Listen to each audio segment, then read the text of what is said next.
오늘은 영적 침체 어떻게 극복할 것인가라는 제목으로 은혜를 나누고자 합니다. 오늘 설교의 핵심 단어는 영적 침체입니다. 영적 침체는 구원받은 신자에게 종종 찾아오는 영혼의 질병이며 고통과 좌절의 시대를 살아가는 모든 성도에게 공통적으로 나타납니다. 교회 역사상 위대하다고 평가받는 인물들도 자주 영적 침체를 겪었습니다. 19세기의 가장 위대한 설교자로 평가받는 스펄전 목사님은 주기적으로 영적 침체를 겪었습니다. 20대 초반에 런던에 있는 대형 교회의 목회자가 된 스펄전 목사님에게 어느 날 갑자기 낙담과 낙심 등 견디기 어려운 좌절감이 찾아왔습니다. 이른바 영적 침체를 겪기 시작했다.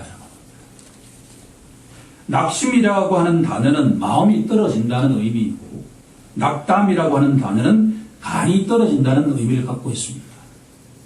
마음이 어떻게 떨어지겠습니까? 간이 어떻게 떨어지겠습니까? 이것은 비유적인 표현이죠. 이 영혼이 그만큼 영적으로 힘든 상태에 처해 있다. 스펄전 목사님은 전무후무한 설교자로 알려져 있습니다. 침례교 목사이신데 그렇게도 10대 말부터 담임 목사를 할 정도로 위대한 설교자인데 갑자기 영적으로 다운되는 것과 같은 경험을 하게 된 배우에는 질병이 있었다라고 이야기를 합니다.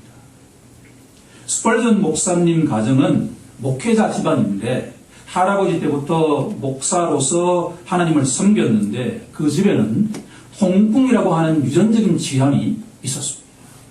지금이야 여러 가지 치료법이 있었겠지만 19세기 말력의 경우에는 절대로 치료할 수 없는 질환이었습니다. 개인적인 기질과 건강 상태가 영적으로 침체하는 중요한 요인이 될 수 있다고 하는 것이 우리에게 흥미롭게 다가옵니다. 시편 기자는 영적 침체를 아주 정확하게 그림으로 그려주고 있습니다. 이 시편 42편을 한 구절 한 구절 읽으면 낙심과 낙담에 빠진 사람의 모습을 생생하게 만날 수가 있습니다. 마치 영적으로 침체한 사람의 얼굴이 우리 눈앞에 다가오고 있다라고 하는 것을 알 수가 있다. 우리 다 함께 본문 5절을 합독해 보도록 하겠습니다. 시작.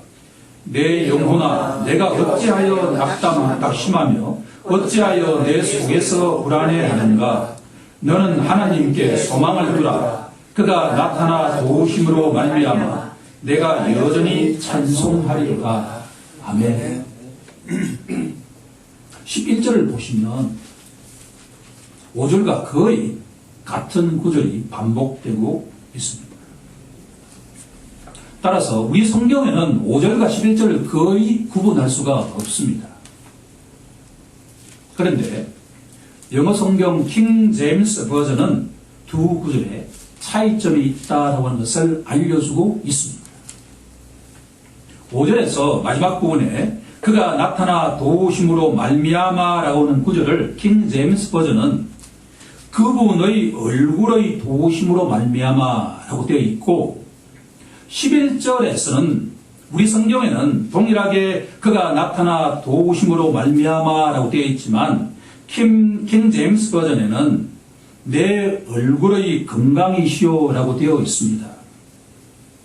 정리해보면 5절은 하나님의 얼굴을 강조하고 있다고 한다면 11절은 시편 기자 자신의 얼굴을 강조하고 있다라고 구별할 수가 있다라고 합니다. 낙심하여 불안하고 비참한 사람은 그 얼굴에 그 비참한 모습이 드러나지 않을 수가 없다라고 하는 것입니다. 그러나 시편 기자는 우리에게 염려하지 말라고 이야기를 합니다. 어떤 영혼이 아무리 낙심하고 낙담해 있다 하더라도 그 영혼이 만약 주님을 바라본다고 한다면 그 마음이 회복될 수 있다라고 하는 메시지입니다. 그 사람의 얼굴이 회복될 수 있다라고 하는 긍정적인 메시지를 이 시편 기자는 우리에게 던지고 있다라고 합니다. 히브리서 기자는 히브리서 12장 2절에서 우리 모두 예수를 바라보자라고 외치고 있습니다. 그렇습니다. 신자에게 가장 중요한 것은 우리가 어떠한 상황에 처해진다 하더라도 하나님과 올바른 관계를 맺고 있는가 하는 것이 중요하다라고 하는, 만약에 우리가 우리 주 예수 그리스도를 통해서 하나님과의 관계가 올바른 인격적인 관계를 유지하고 있다고 한다면 서로 단기적으로 영적으로 침체된다 하더라도 언제든지 회복될 수가 있다라고 하는 것이 이 시편 기자의 메시지입니다. 오늘의 설교는 세 가지의 주제를 다루고자 합니다. 첫 번째는 주보에 나와 있는 것처럼 시편 기자가 말하는 영적 침체의 내용이 무엇인가라고 하는 것이고, 두 번째는 이 영적 침체를 가져오는 원인이 무엇인가라고 하는 것이고, 세 번째는 시편 기자가 제시하는 영적 침체의 치료법을 알려주고 있다라고 하는 겁니다. 특히나 이 치료법은 너무나 간단한 것인데 그 효과는 파워풀하다라고 하는 것을 오늘 깨닫는 시간이 되길 간절히 소망합니다. 그러면 첫 번째부터 살펴보도록 하겠습니다. 시편 기자가 말하는 영적 침체의 모습이 무엇인가 하는 것인데요. 우리는 시편 42편에 등장하는 한 인물을 통해서 영적 침체의 모습을 잘 파악할 수가 있습니다. 마틴 로이 존스 목사님은 이 시편 기자의 영적 침체의 모습을 이렇게 요약하고 있습니다. 마치 이 사람은 세상 모든 짐을 혼자 짊어가고 있는 것처럼 보입니다.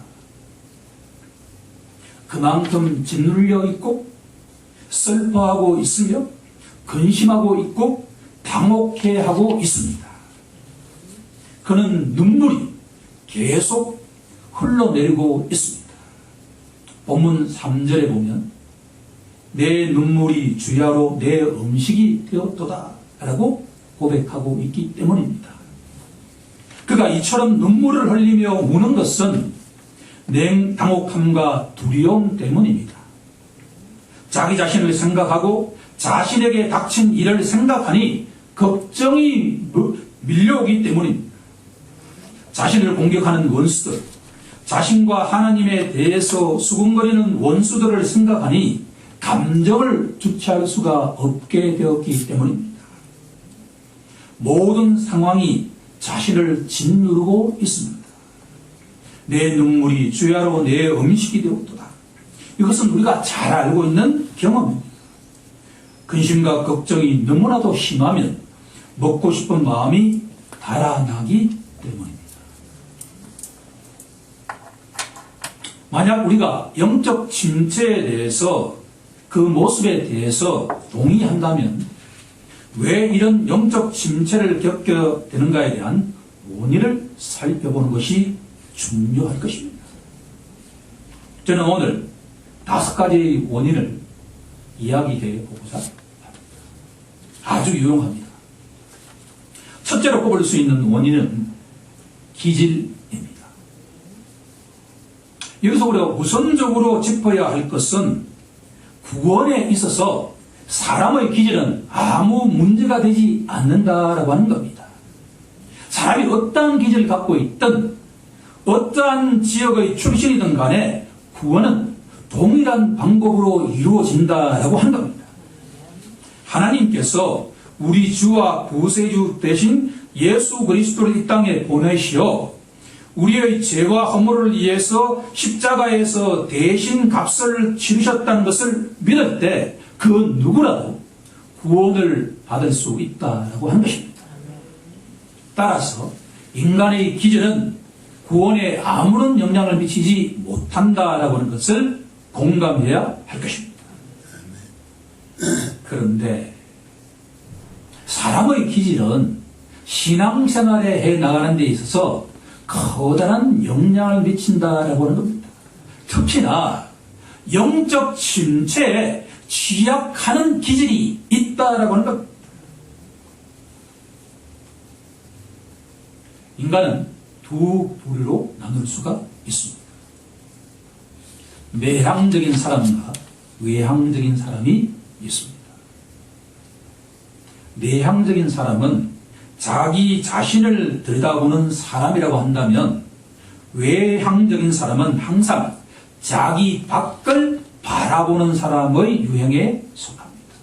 물론 사람은 어느 정도는 내향적이고 어느 정도는 외향적인 측면을 갖고 있기 마련이지만, 이 두 가지 가운데 어느 것이 자기에게 더 강한 기질인가라고 하는 것이 중요하다라고 하는 겁니다. 교회 역사상 가장 위대한 인물 중에는 내향적인 기질의 소유자가 많았다라고 하는 겁니다.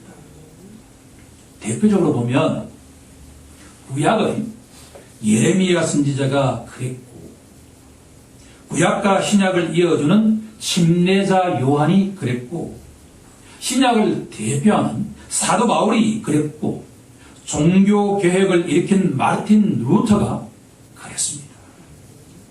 그들은 과도한 자기 성찰과 병적인 집착에 빠져드는 성향 때문에 영적으로 큰 고통을 받았다라고. 스펄전 목사님도 예외가 되지 않을 것입니다. 정기적으로 자신을 점검하는 것은 신앙생활에 필수적이지만, 자기 영혼을 해구대 위에 올려놓고 샅샅이 해고하는 것은 과도한 성찰에 속한다라고 하는 겁니다. 영적 침체에서 벗어나는 출발은 자기의 기질이 내향적인가 외향적인가의 판단을 해야 한다. 자기 성찰을 중시하는 내향적 기질의 소유자일수록 영적 침체라는 특별한 시험에 취약하다라고 하는 것을 깨달을 필요가 있다라고 하는 겁니다. 내향적인 사람은 주의해야 합니다. 자기도 모르게 자기 영혼을 지나치게 가혹하게 평가하려는 성향에 빠질 수 있다라고 하는 겁니다. 반면에 피상적으로 되기 쉬운 기질에 속하는 외향적인 사람은 성령의 거울에 비치어 자신을 성찰하는 시간을 정기적으로 가질 필요가 있다라고 하는 겁니다. 여러분은 내향적인 기질에 속합니까? 그렇지 않으면 외향적인 기질에 속합니까? 영적 침체에서 벗어난 출발은 자기 자신의 기질을 파악하는 것에서 출발해야 된다. 너무나 간단하지만 유익할 수가 있다라고 하는 메시지입니다. 둘째로 꼽을 수 있는 원인은 몸의 상태입니다. 개인의 기질과 몸 상태는 서로 밀접하게 연관되어 있습니다. 하지만 상대적으로 영적 침체에 빠질 수 있는 유형은 건강하지 못한 질병을 가진 사람들에게 적용될 수가 있다라고 하는 것. 앞에서 언급했던 것처럼 그렇게도 목회를 활기차게 해 나갔던 스펄전 목사님은 통풍이 찾아올 때마다 주기적으로 영적 침체에 빠졌습니다. 아무리 위대한 성도라 하더라도 몸이 쇠약해지면 영적 침체에 빠질 가능성이 높다라고 하는 것을 우리들은 명심해야 된다라고 하는 겁니다. 신앙생활은 마라톤과 같습니다. 우리가 영적 침체에 빠지지 않기 위해서는 자신이 어떤 기질의 소유자인가를 알아가는 동시에 건강한 몸에 건강한 정신이 깃든다는 경고에도 귀를 기울일 필요가 있다라고 하는 겁니다. 세 번째로 꼽을 수 있는 원인은 반작용이라고 하는 겁니다. 여기서 말하는 반작용은 성도가 하나님으로부터 커다란 축복을 받거나 특별한 경험을 체험한 직후에 생기는 반작용을 의미합니다. 성경에서 가장 대표적인 사례는 엘리야 선지자를 들 수가 있습니다. 열왕기상 18장에 가면 엘리야 선지자는 바알의 선지자 450명과 아세라의 선지자 400명, 도합 850명의 거짓 선지자들과 영적 전투를 벌입니다. 이 영적 전투에서 승리한 엘리야 선지자는 아합 왕의 아내인 이세벨이 자객을 보내어서 자신을 죽이겠다는 말 한마디를 듣고 주랭랑을 칩니다. 광야 깊이 도망간 엘리야 선지자는 한 로뎀 나무 아래에서 이렇게 하나님께 고백합니다. 하나님, 지금 내 생명을 거두어 주옵소서.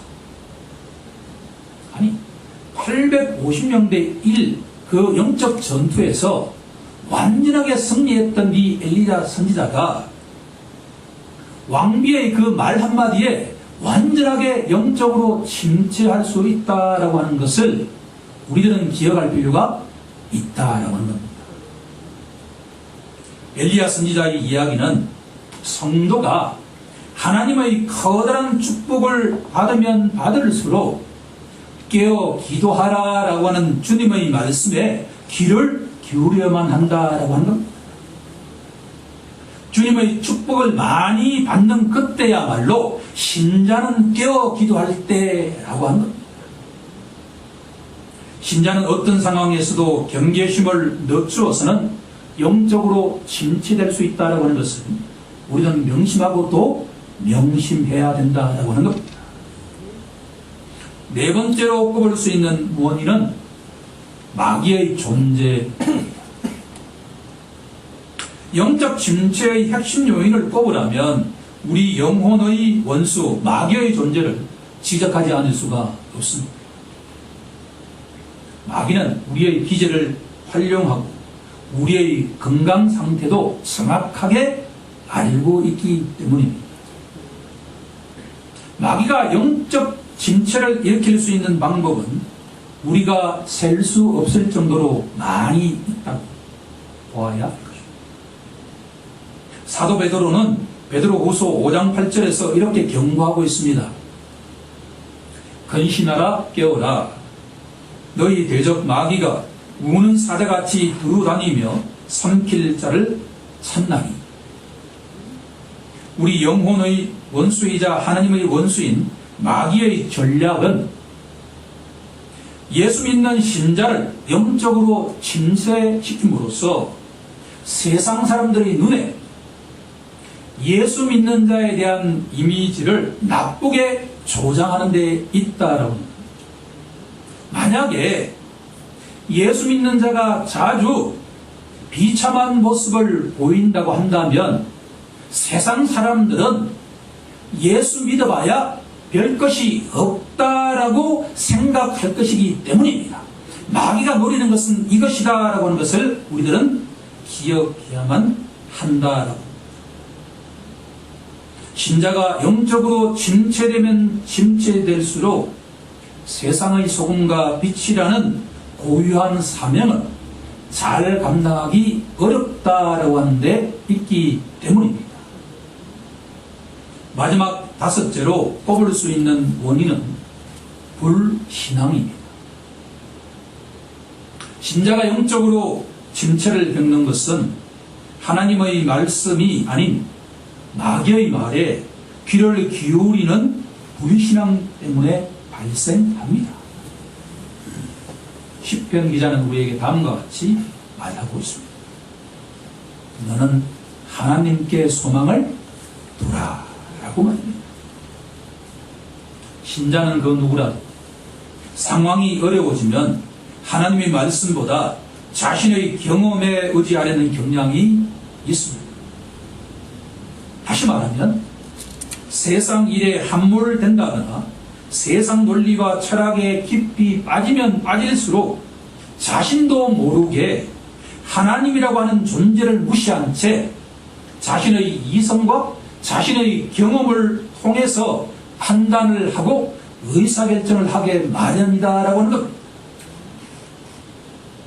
세상에 함몰된다는 것은 우리가 전에는 본질상 진노의 자녀였다는 것을 잊어버리는 경향이 있다라고 하는 것. 하나님의 은혜로 십자가 보혈에 대한 믿음으로 말미암아 구원을 받았다는 것을 잊어버린다는 것을 의미합니다. 하나님이 누구신지, 하나님의 독생자 예수 그리스도가 나를 위해서 무슨 일을 하셨는지를 잊어버리는 순간에 우리들은 마귀의 속삭임에 자기도 모르게 따라갈 가능성이 높다라고 하는 것. 신자가 영적 침체에 빠지는 근본적인 원인은 자신도 모르게 불신앙의 상태에 빠질 수 있다. 사도 바울은 우리에게 선줄로 생각하는 자는 넘어질까 조심하라 라고 경고의 메시지를 던지는 이유가 여기에 있다라고 하는 겁니다. 그러면 이제 오늘 설교 가운데 가장 중요한 대목에 와 있습니다. 만약에 스펄전 목사님처럼 위대한 성도의 경우에도 영적 침체가 불가피하다고 한다면 우리는 항상 대비할 필요가 있다라고 하는 겁니다. 그럼 어떻게 하면 될까라고 하는 질문에 시편 기자는 우리에게 이 시편 기자가 활용한 방식에 귀를 기울여라라고 합니다. 영적 침체를 극복하는 출발점은 자신을 다스리는 방법을 알아야 한다. 시편 기자는 영적 침체가 찾아왔을 때 맥없이 드러누워서 자신을 불쌍하게 여기지 않고 자신에게 말을 걸기 시작합니다. 이 시편 기자는 자기 영혼을 향해서 이렇게 외치기 시작합니다. 내 영혼아, 내가 어찌하여 낙심하며 어찌하여 내 속에서 불안해하는가 라고 말입니다. 이것은 중요한 의미를 갖고 있습니다. 여러분들 주목하면 좋겠습니다. 오늘 아침에 일어나기 전에 잠자리에서 어떠한 생각이 여러분들에게 떠올랐습니까? 어떤 사람은 꿈을 통해서, 어떤 사람은 여러 가지 상황을 통해서 내 마음 속에서 나에게 이야기하고 있다라고 하는 것을 경험적으로 알고 있을 것입니다. 이 시편 기자는 우리에게 우리가 새벽에 혹은 아침에 일어날 때 내 속에 있는 자아가 나에게 말을 걸기 전에 먼저 내가 내 자아를 향해서 외치라, 말을 걸라라고 하는 겁니다. 인생에 찾아오는 불행의 대부분은 우리가 내 자아에게 말을 거는 대신에 우리가 자아의 말을 먼저 듣는 데서 온다라고 합니다.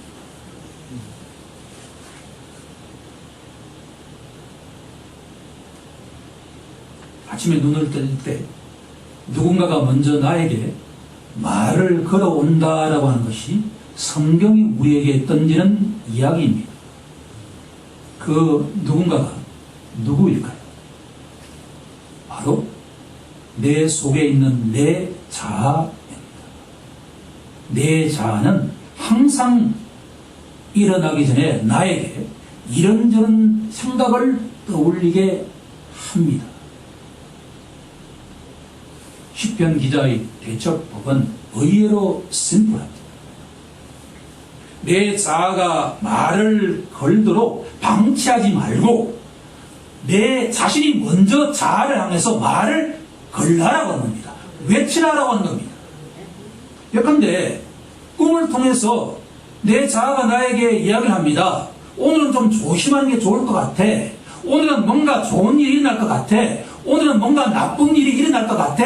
이런 이야기를 할 때 먼저 내가 그 자아를 향해서 내 영혼아, 내가 어찌하여 내 속에서 낙심하고 어찌하여 내 속에서 불안해하는가라고 외치라라고 하는 겁니다. 저는 이 말씀을 준비하면서 이번 한 주 동안에 계속 일어나기 전에 내 자아가 이런저런 생각을 줄 때마다 이전에 내가 외칩니다. 내 영혼아, 너는 하나님의 자녀다. 너는 하나님께 얼굴을, 소망을 두라. 예수 그리스도를 바라보라. 이렇게 나를 향해서 내가 먼저 선포한다라고 하는 겁니다. 이렇게 되는 순간에 내가 어떤 꿈을 꾸었든 내 자아가 무슨 생각을 주든 신자는 아무런 염려할 필요가 없다라고 하는 겁니다. 왜냐하면 성령께서 나를 보호하실 것이고 생명의 길로 인도하고 계시기 때문입니다. 이제 말씀을 정리해보고자 합니다. 영적 침체는 모든 성도들이 종종 겪는 영적 질병입니다. 시편 기자는 영적 질병을 겪는 사람의 모습을 잘 보여주고 있습니다. 낙심과 낙담, 불안감, 좌절감, 심지어 지금까지 늘 함께 하시던 하나님이 함께 하시지 않는다는 생각과 느낌, 심지어 눈물이 주야로 자기 음식이 될 정도로 침체에 빠질 수가 있다. 신자는 절대로 자신에서는 되지 않습니다. 특히나 자기 영혼을 향해서 성경 말씀을 통해서 자주 성찰하는 내향적인 기절이 솔야할수록 항상 경계해야 된다라고 하는 겁니다. 위대한 역사상의 모든 성도들은 내향적인 성격의 수요자였다라고 하는 것을 기억해야만 할 것입니다. 그런데 그럴 경우에도 우리는 시편 기자처럼 우리를 도우시는 하나님의 얼굴을 바라보아야만 합니다. 하나님께 굳건하게 소망을 두어야 한다라고 하는 것이 시편 기자의 메시지입니다. 우리는 늘 사도 바울처럼 선줄로 생각하는 자는 넘어질까 조심해야 합니다. 우리가 넘어지지 않으려면 우선적으로 자신의 기질을 파악해야만 합니다. 나는 내향적인 기질의 소유자인가? 그렇지 않으면 외향적인 기질의 소유자인가를 점검할 필요가 있다. 몸의 건강 상태도 영적 침체와 깊은 관련성을 갖고 있다는 것을 기억해야만 할 것입니다.